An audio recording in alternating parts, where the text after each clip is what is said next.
Have you ever been to the Maldives? This podcast talks about Maldives and how they're bringing up new little islands to make space for people to live in. Okay? So this article, which is on the CNN, talks about a floating city in the Maldives which begins to take shape.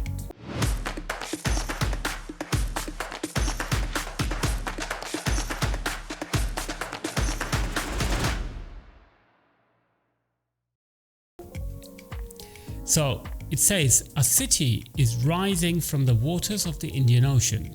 In a turquoise lagoon just 10 minutes by boat from Malé, the Maldivian capital, a floating city big enough to house 20,000 people, is being constructed. Designed in a pattern similar to brain coral, the city will consist of 5,000 floating units, including houses, restaurants, shops and schools, with canals running in between. The first unit will be unveiled this month, with residents starting to move in early 2024, and the whole city is due to be completed by 2027, which is 2027. The project, a joint venture between property developer Dutch Docklands and the government of the Maldives, is not meant as a wild experiment or a futuristic vision. It's being built as a practical solution to the harsh reality of sea level rise. An archipelago of 1,190 low-lying islands, the Maldives is one of the world's most vulnerable nations to climate change.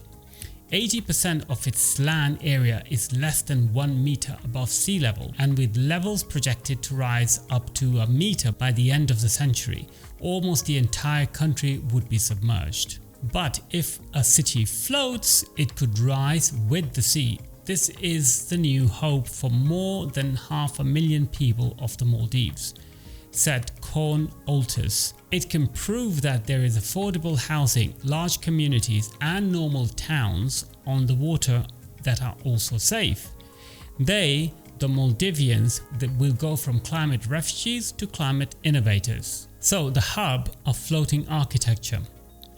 Born and bred in Netherlands, where about a third of the land sits below sea level, Altus has been close to water his whole life. His mother's side of the family were shipbuilders and his father comes from a line of architects and engineers. So it seemed only natural to combine the two, he said. In 2003, Altus founded Water Studio, an architecture firm dedicated entirely to building on water. At that time, signs of climate change were present, but it wasn't considered a big enough issue that you could build a company around it, he said.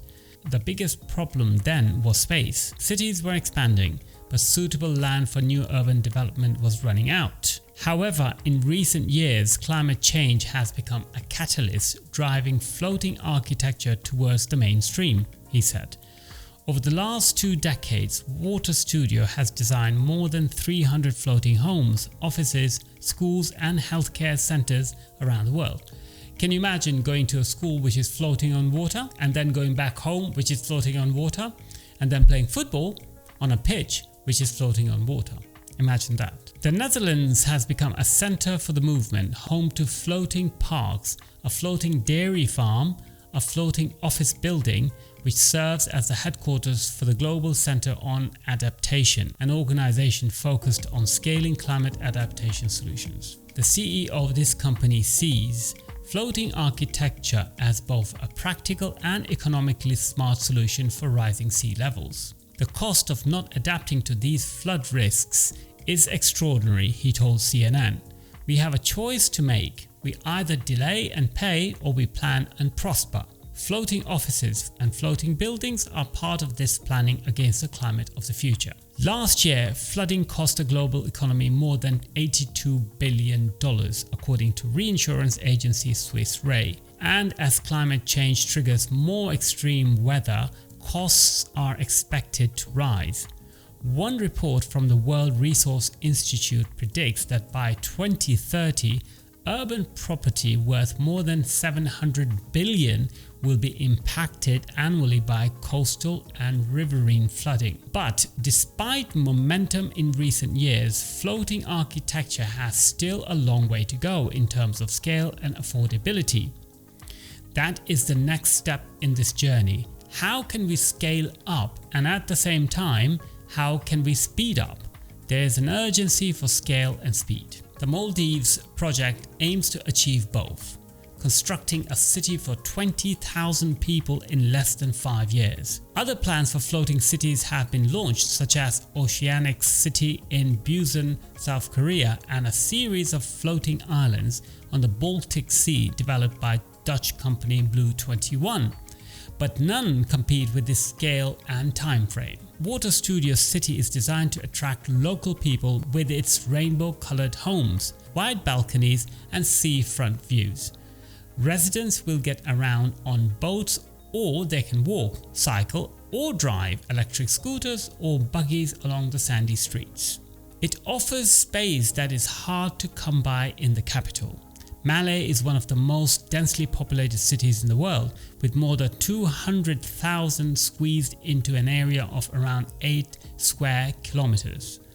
And prices are competitive with those in the Maldives, a man-made island built nearby to ease overcrowding, starting at $150,000 for a studio or $250,000 for a family home, said Altus. The modular units are constructed in local shipyards, then towed to the floating city. Once in position, they are attached to a large underwater concrete hull, which is screwed to the seabed on telescopic steel stilts that let it gently fluctuate with the waves. Coral reefs that surround the city help to provide a natural wave breaker, stabilizing it and preventing inhabitants from feeling seasick. Altius said the potential environmental impact of the structure was rigorously assessed by local coral experts and approved by government authorities before construction began. To support marine life, artificial coral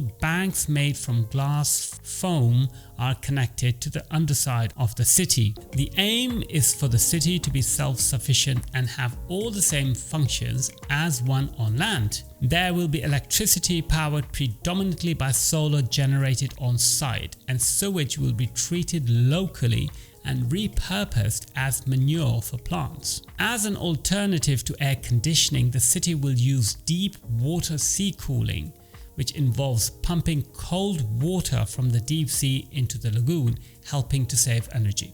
By developing a fully functioning floating city in the Maldives, Altius hopes this type of architecture will be propelled to the next level.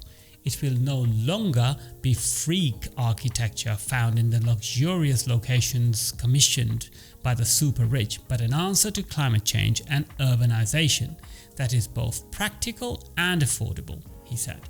If I, as an architect, want to make a difference, we have to scale it up. There you have it. Here's a question for you.